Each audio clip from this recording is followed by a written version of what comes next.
Welcome back to the channel, everybody.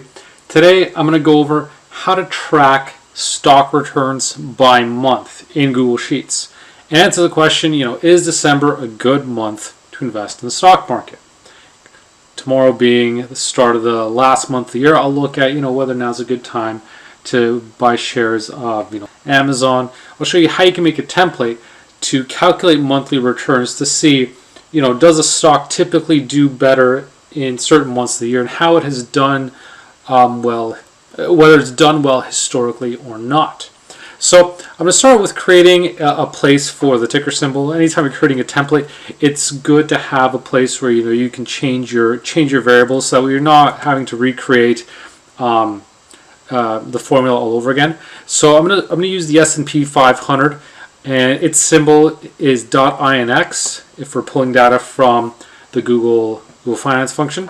So for the Google Finance function, type it in. We're going to select this as the symbol, and we're going to say we want the price, and I'm going to start with today's date. So use the today argument, and then I'm going to go back. I've already calculated this already, but I'm going to go back 19,000 days to get me back to about 1971-ish. And I think that's roughly around as far back as the Google Finance function goes. So I mean, you're pretty much stretching the limits as it is. And then the end date would be today's date as well. So I just want to make it so it's dynamically going back a set number of dates. Now you can obviously hard code a date if you wanted to. Here I'm just going to always have it a moving calculation. So it's going to load this. It's going to take a little while to load this. Obviously, there's a lot of data that's pulling in, but as you can see, going back to 1971 here. So I've got a good list of data to go back to and to reference. Now, the one thing with these dates in the Google Finance function, they're formatted in a way where they include the hour, so 4 o'clock or 1600 hours being the closing time of the markets. So what I'm going to do is I'm going to create another field here for the day, because I just want to strip out just the day. I'm not interested in the time. I want to make it an easy calculation to do. I want to look up to see if it's in certain dates, and it's easier if there's date and no time. So I'm going to create a simple if function to say, okay, if this value is blank, then basically do nothing, leave it blank. Otherwise, we're going to use the date function, and then within that, grab the year from this value, also grab the month, and also the day. So really simple, nothing really complex. We're just pulling out the values that we want, and then we're going to autofill this all the way down. So now we've just got a clean date value here that we can refer to and make changes to and use in our calculations.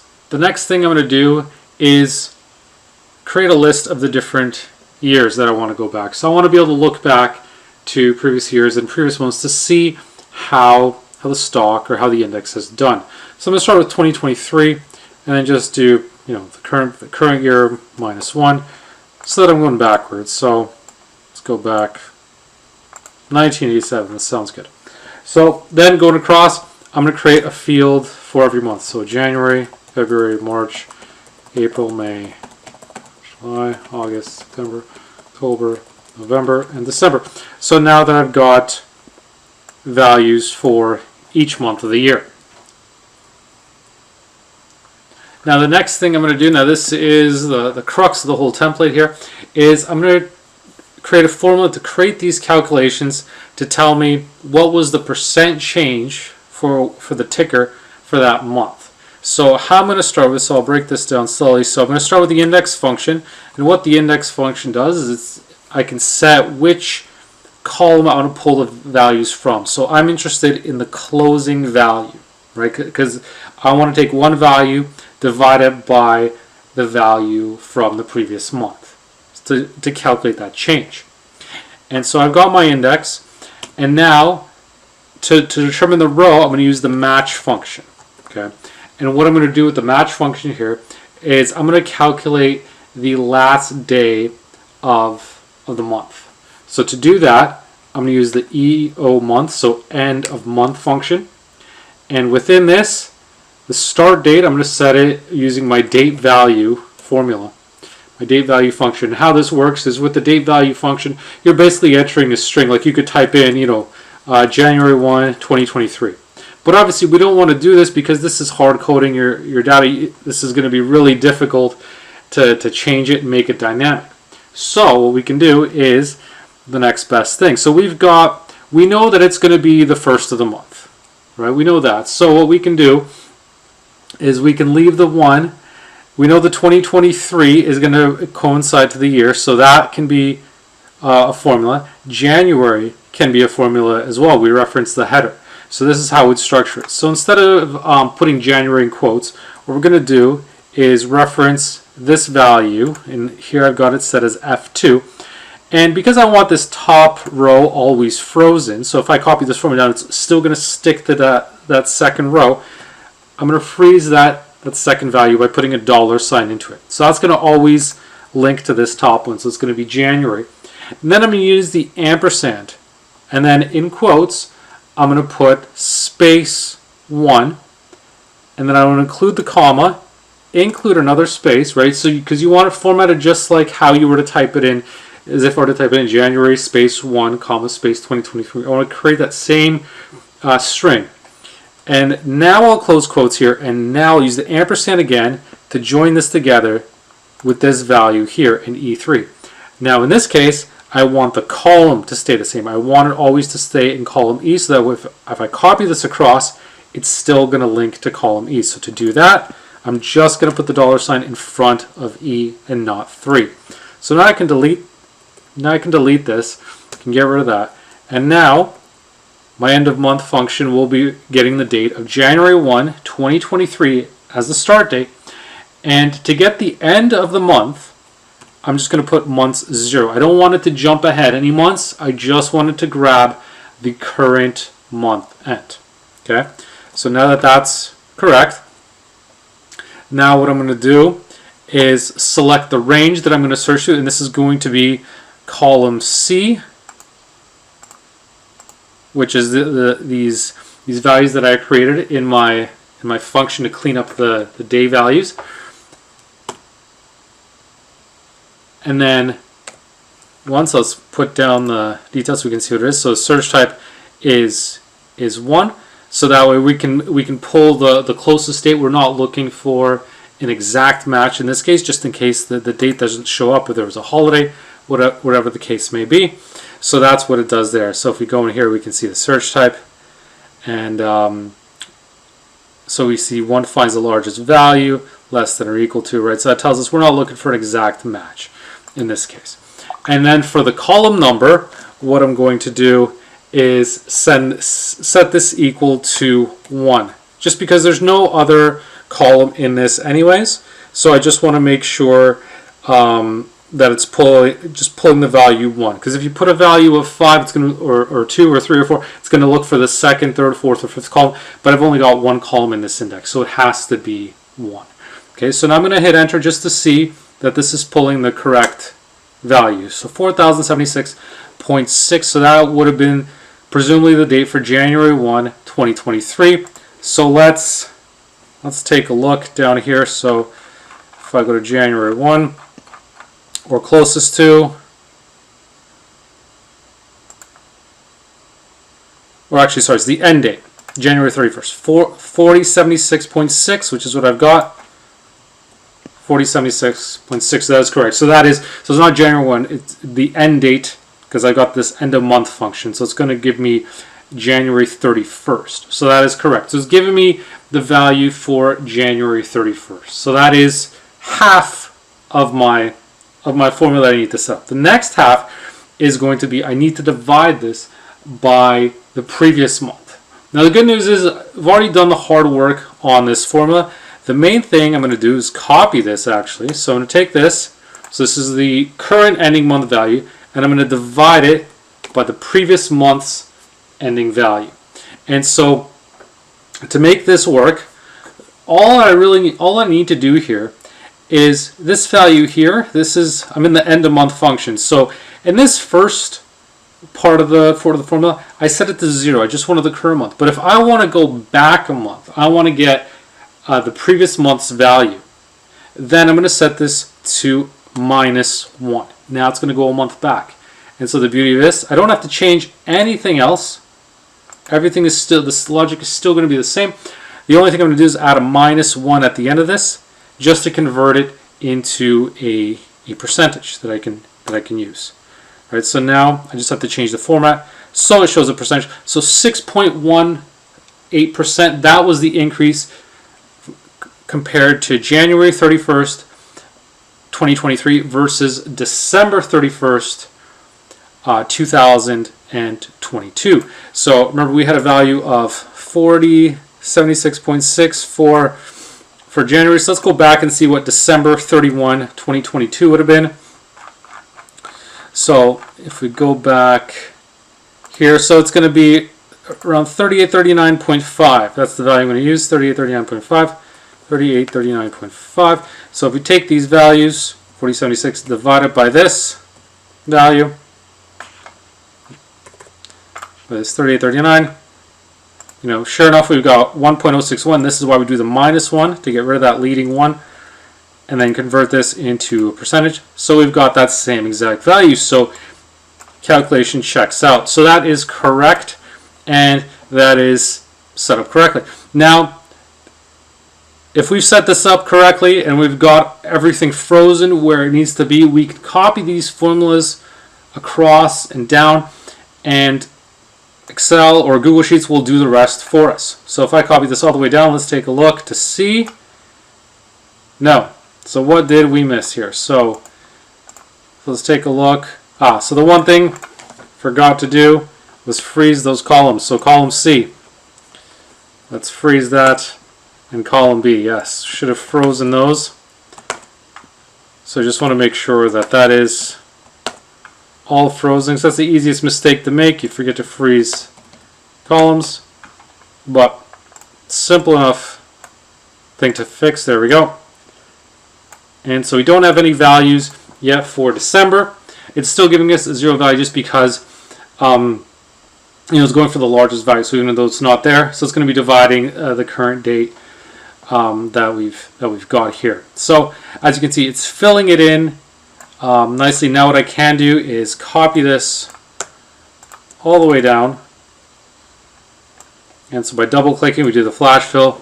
So we can see a volatile time in the stock markets. We know it was 2020, March 2020, when we had those lockdowns, and so as you can see, that does pass the smell test here. We can see that March was a bad month, followed by recovery in April. Right, we know the markets did fairly well in 2020 and especially 2021 and 22. Right, so we have some pretty sizable gains, especially when you consider this is an index that historically doesn't have large increases. So we tested this out and could see that January was a good month, but we can spot check another couple values here just to make sure this is right. So let's take a look at March 2020. So in this example, just to spot check this, let's go to March. So this would be March 31, 2020, and so let's go down to March 31st, 2020, and just to compare that the calculation is correct. So what the formula should be doing is taking this value here, this ending value, divided by the previous month's value here, which would be 3811 minus 1. So we've got a change of 4.2% when we're looking at March 31 versus February 2021. So 4.24% for March 2021. 4.2%. I realize it's supposed to go 2020, but I put 2021. Anyways, the calculation works properly. That's the main thing. So as you can see, we do now have a way to gauge, a way to calculate these returns. So one thing that can help visually, anyways, when you're looking at so many numbers and so much data, is you can do some conditional formatting on this, and that can help make it easy to spot any sort of trending, any calculations that seem really high or really low. So if we go to Format, there's an option for conditional formatting here, and so we can use, we don't want to use a single color, we want to use color scale just so we can put a range on here. So what we can do is set a conditional forming for a maximum, a minimum value, and a midpoint as well. So let's say for maximum values, you probably want this to be, let's say maybe a dark green, and for the minimum values, perhaps make it red, or maybe not. Want to be cognizant of how dark or how bright it's going to be.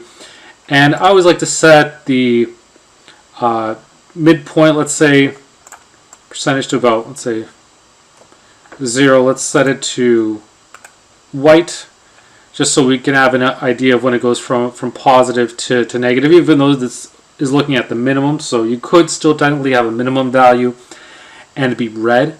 So it depends on how you want to do it. You could set it that anything below 0 is going to always be red. But for now, I've got the minimum set to red. I've got the max set to green. So the conditional forming is just a way to help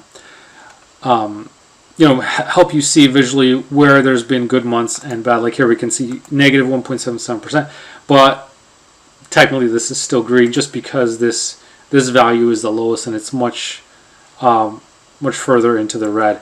And so we can adjust the conditional formatting rules to make that look differently. But once you've got it, what we can do is use the format painter and then apply this to the other calculations on here. And there, just like that, we can now start to see what these calculations look like, where there's really dark green values, where there's lighter colors. So it helps a little bit when you're dealing with a large data set. You could apply the conditional formatting rules just one row at a time, because it's spread over all these values, so it's going to take into context the very smallest values and then the very largest values. It's not going to look at one row at a time. But nonetheless, it still can be helpful to get an idea of where the darker colors are, where the lighter ones are. I just don't want to spend too much time trading conditional formatting rules one row at a time. So back to the original question of whether December is a good month for the stock market. So what we can do is simply calculate an average, right? What we can do is, let's take the average of, let's call a year-to-date average, and then a December average. So let's say we do an average of the returns from January through to November. So 1.64% this year. And then, actually, I guess we don't need the December average, but we can just do the overall December average. Let's say for the previous years, this is what December has looked like. So overall, December average is 1.49%. And one thing you can do with Google Sheets, you can, if you select your data down here, see in the bottom right hand corner, you can click on this and you want to see the average. You just select that and now you'll see the average. So you don't necessarily have to do a calculation. It'll show up right in there. But let's take a look here now. If I copy these year-to-date averages down to see what they are, right? So we have, in years where, the stock market isn't doing terribly well, does December perform better, right? And judging by, by the numbers, it's hard to get to a conclusive answer there, because, last year, December was down 5.9%, and year to date, up until November, the markets were averaging a minus 1.2% return. So overall, it wasn't a great month, and December didn't finish any better either. Actually, it was arguably worse. It was a bad finish despite good months in October and November, right? Whereas the year before that, year-to-date average was 1.8%, market was up 4%, so 3%. So it's been positive in most years by the looks of it. So overall, generally, it is a bit favorable. If we look at a year where the stocks were doing fairly badly, here was a year where year-to-date was down 4.2%. December was a decent month, 0.78%. So it's hard to say definitively anywhere to say that for sure it's going to be a good year or a good month or a bad month. But let's say if we look at going back to this, and we can check the count here. So let's say we've got 13 dates. Let's go back about that'll give us 10 numbers. So the past 10 Decembers, the average was pretty much break even. This is about 0, not even 1%. So a bit of a mixed bag, but generally there have been positive, some decent positive returns of late. Obviously, the past few years have been a bit abnormal just because of all the volatility in the markets, and this year definitely isn't a whole lot better. But for the most part, it does look like the January average, the long-term 1.5% is favorable, and it suggests it might be a good time to invest in the stock market, especially now with expectations sort of improving, people more optimistic about there not being a recession or interest rates coming down. So there is an argument to me that December could continue to build off of November's strong rally. But let's say you want to look at an individual stock, right? So we've got the S&P 500 in here, .INX. Let's say I want to look at Apple stock. So I can type in Apple, AAPL, the ticker symbol. And now what it's going to do is pull up the historical data for Apple. And so let's take a look. So this is normally a really good stock to own. Obviously, Apple's been great over the years, but December average, surprisingly, 0.12%. It has not been historically a good month for the stock, which is kind of find surprising. But if we look back recently, last year was brutal, down 12%, but before that, 7, 11, 9, down 11%, down 1%, positive 4%. So again, it's been a pretty volatile month of late for Apple. So there's been some sizable moves for the stock. So if I just grab, the last 10 here, we're looking at an average of just about 1% in the negative. So not a huge drop, but given its big moves, it might be poised for another sizable move. I would guess at least 5 percentage points. November's been good for the stock, and so could it build on that as well? Let's take a look at another stock. Let's say Amazon. So typically this is a good stock if the economy is doing well and people are spending a lot of money. So Black Friday was reportedly really strong, so that could be a good sign for the stock. So if we look at its December average, and so we've got some data here that doesn't have anything because it goes beyond the stock's history. But overall, again, pretty timid returns. It's had some big early returns here in years past, but overall the average has been that great. So let's again go back, let's say about the last 10 years. The average has been a negative 3%.